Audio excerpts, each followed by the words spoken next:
Hello, Blood Bowl coaches. Welcome to the first ever BB roster video. Okay, today I'm going to be introducing Match History.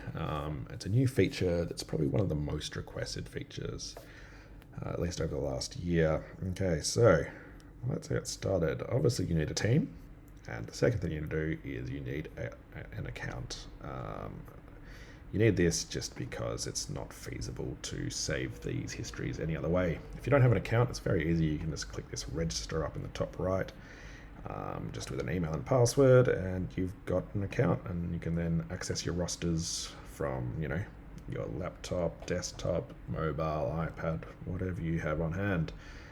I obviously have an account in my test environment, bbroster@gmail.com, which is conveniently the email you can use to contact if you have any queries, problems, questions, etc.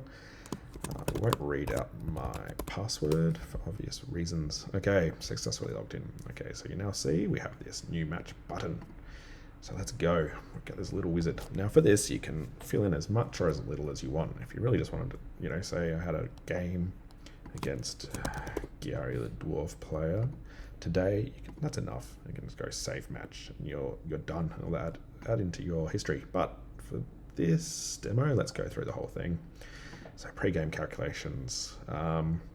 If you've just, got them written down elsewhere, you can just enter what your opponent had. Say he had a fan factor of 6, but you can also calculate it just in this page if you want to do that as well. So let's say we have a dedicated fans of 2 already, so we can roll on here and we get a 4. Or if you did it in real life and you got a 3, you can say you got a 5. Okay, petty cash, there is a calculator, but it's not quite ready. So let's just say we had 50,000 petty cash.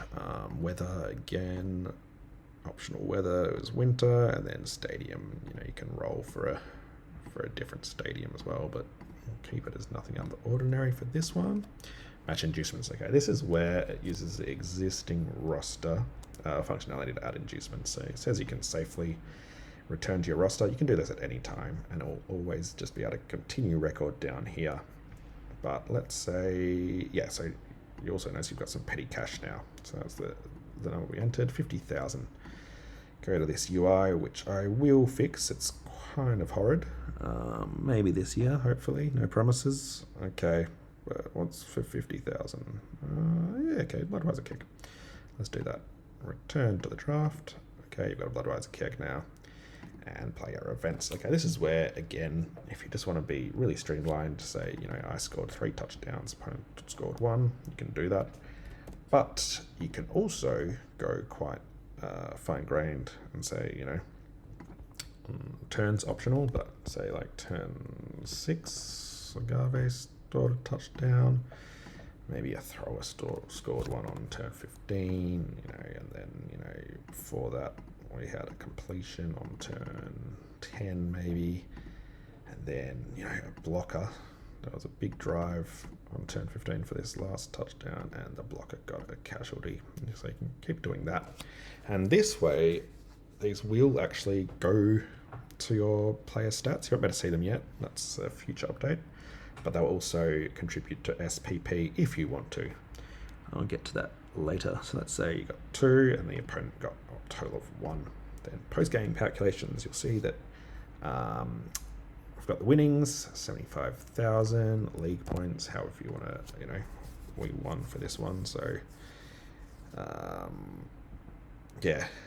however you want to calculate that, 75,000 is calculated just using the rules in the rule book. Then again, dedicated fans, I've got 2, so I don't want to roll 1. All right, cool. Remain the same, but let's just say for this we rolled a 3 in the real world. Okay, and then MVP, again, you can randomly do it in the real world and select it, or just roll it here. And then notes, you can add anything, again, optional. Gary microwaves his dice and still loses. All right, and then boom. And then again here, this is what I mentioned before. If we're going to update the roster, you, the player, can decide if you want to do that or not. So, maybe you don't want to add SCP or you don't want to remove inducements, you can toggle them to no. But for this, we'll update everything and save match. All right, uploading match history. It has been updated. All right, so straight away you'll notice a couple of things. SPP has been updated. So you know, whatever, that's probably a touchdown, completion. And we got a casualty and MVP, so you know, I'll be able to spend that SPP. And then you'll notice treasury's gone up to 75,000, the winnings, petty cash is gone, and dedicated fans have gone up. And the inducement has been removed, and we've got the entry down here. So there we go, and that's, you know, the summary of what happened. So that's pretty much it. I hope you have fun. Send any questions to me, and I'll maybe make another video one time, or this could be a once and only. Goodbye.